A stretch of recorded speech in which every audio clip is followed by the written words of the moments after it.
اس کے بعد پھر وہ جب اللہ کے پاس واپس جاتے ہیں تو اللہ تعالیٰ پوچھتا ہے تم نے ان کو کیا کرتے دیکھا؟ وہ عالم، حالانکہ وہ جانتا ہے، حدیث کے الفاظ میں وہ عالم، وہ جانتا تو ہے لیکن پوچھتا ہے وہ کیا کرتے ہیں؟ وہ کہتے ہیں کہ وہ آپ کی تسبیح کر رہے ہیں، حمد کر رہے ہیں، تکبیر کر رہے ہیں، تمجید کر رہے ہیں۔ تو اللہ تعالیٰ فرماتا ہے اچھا اگر کیا انہوں نے مجھے دیکھا ہے؟ فرشتے کہتے ہیں نہیں، آپ کو دیکھا تو نہیں انہوں نے۔ تو پھر اللہ تعالیٰ پوچھتا ہے اگر وہ دیکھتے تو پھر کیا ہوتا؟ فرشتے کہتے ہیں پھر وہ اور زیادہ شدت کے ساتھ آپ کو یاد کرتے ہو، تسبیح کرتے ہو، تقدیس کرتے ہو۔ پھر وہ پوچھتا ہے وہ کیا مانگ رہے ہیں؟ فرشتے کہتے ہیں کہ وہ جنت مانگ رہے ہیں اور آگ سے بچنا چاہتے ہیں۔ تو اللہ تعالیٰ پوچھتا ہے کیا انہوں نے جنت کو دیکھا ہے یا دوزخ کو دیکھا ہے؟ تو فرشتے جواب دیتے ہیں کہ نہیں، انہوں نے دیکھا تو نہیں ہے ان میں سے کسی کو۔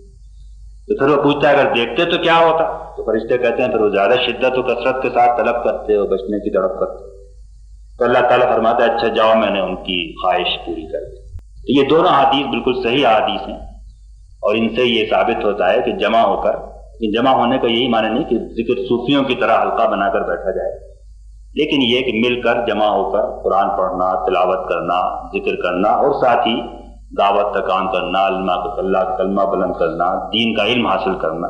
یہ ساری چیزیں جو ہیں وہ ذکر کے حلقے کے اندر شامل ہوتی ہیں۔ اب ذکر کی صورتیں تو بے شمار ہیں، لیکن اس میں سے 5 چیزیں ایسی ہیں کہ جس کو میں منتخب کر کے آپ کے سامنے رکھ رہا ہوں، اور جو میں سمجھتا ہوں کہ ان ساری چیزوں کا ایک طریقے سے احاطہ کر لیتی ہیں جن کی تعلیم کے قرآن میں اور حدیث میں دی گئی۔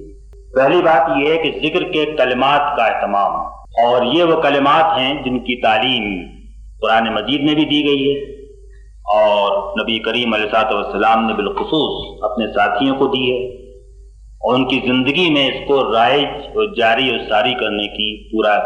اہتمام فرمایا، اس طریقے سے کہ یہ کلمات بغیر کسی وقت کے اور بغیر کسی خاص موقع کے بھی ادا ہوں، اور اس طرح بھی کہ ان کو آپ نے ایک نصاب بنا کر مختلف اوقات کے ساتھ وابستہ کر دیا کہ مختلف اوقات میں ان کا خاص طور پر اہتمام ہو، نمازوں کے بعد ہو یا صبح اور شام ہو یا رات کو سوتے ہوئے ہو، اور ویسے اٹھتے بیٹھتے لیٹتے ہر وقت کے لیے بھی کلمات کی تعلیم دی گئی۔ اس میں سے 7 قسم کے کلمات ہیں جو اگر ساری احادیث کو آدمی اذکار کی دیکھے تو اس میں یہ 7 ہیں کہ جن کا ذکر، جن کو کہ بار بار جن کی تعلیم دی گئی، اور ان میں سے ہر کلمہ جو ہے وہ اللہ تعالیٰ کی صفات اور اس کی ذکر اور اس کی مختلف پہلوؤں کو ہمارے سامنے لا کر واضح کرتا ہے۔ ایک ہے سبحان اللہ، دوسرا ہے الحمدللہ، تیسرا ہے لا الہ الا اللہ، چوتھا ہے اللہ اکبر،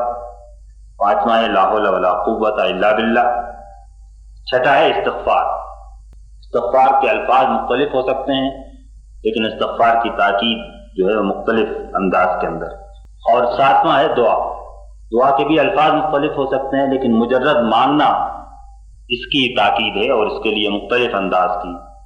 سے اس کو زندگی کے اندر سمویا گیا۔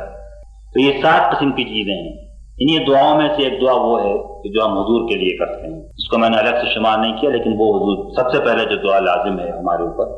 وہ حضور کے لیے ہے کہ اللہ تعالیٰ ان کے اوپر اپنا درود، صلاۃ اور سلام بھیجے۔ تو سبحان اللہ اور الحمدللہ اور اللہ اکبر اور لا الہ الا اللہ اور لا حول ولا قوت الا باللہ، استغفار، اور اس کے بعد پھر ایک کوئی دعا، اس طریقے کی بھی دعائیں آپ کو یاد ہیں۔ یہ ہیں جو کلمات کے اوپر اگر آپ غور کریں تو سارے کے سارے کلمات جو ہیں وہ انہی کے گرد گھومتے ہیں۔ ان کے مختلف انداز میں حدیث میں تاکید بھی کی گئی ہے کہ سب سے بہتر ذکر لا الہ الا اللہ ہے، اور سب سے بہتر دعا جو ہے وہ الحمدللہ ہے۔ اور بہت ساری احادیث ہیں جن کی اس وقت احاطے کی ضرورت نہیں ہے، لیکن یہ کہ ان کو آپ نے، جیسا میں نے کہا کہ بالعموم وقتاً فوقتاً اٹھتے بیٹھتے بھی پڑھنے کا حکم دیا، اور ساتھ ہی آپ نے ان کو ایک نصاب بنا کر مثلا نماز کے بعد جو آپ 33 بار یہ اور 33 بار سبحان اللہ الحمدللہ، مختلف طریقے سے 10 بار، 7 مرتبہ، 3 مرتبہ، اس طریقے سے مختلف انداز میں آپ نے اس کو نصاب بنا کر بھی اپنے ساتھیوں کے سپرد کیا، تاکہ یہ ذکر جو ہے وہ اس کے اندر جاری و ساری ہو جائے۔